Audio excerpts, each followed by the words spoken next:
The best investment in real estate is residential lots, especially in NCR.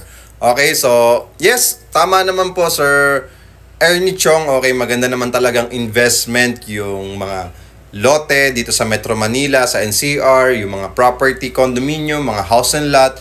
Pero sir, no, kung titignan din natin yung brighter side naman ng mga resorts, okay, ng mga malalakihang mansions out there dyan sa labas ng NCR, nagpa-profit din sila ng malaki pagdating sa pagpapaupa ng kanilang property, lalong-lalo na ngayon magsa-summer, di ba?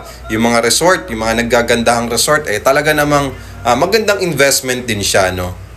Yun nga lang po, masasabi natin na best investment yan, kung depende naman po kasi yan sa purpose ng pagbili natin ng property or pag-invest natin ng property. Kung saan po ba natin siya gagamitin.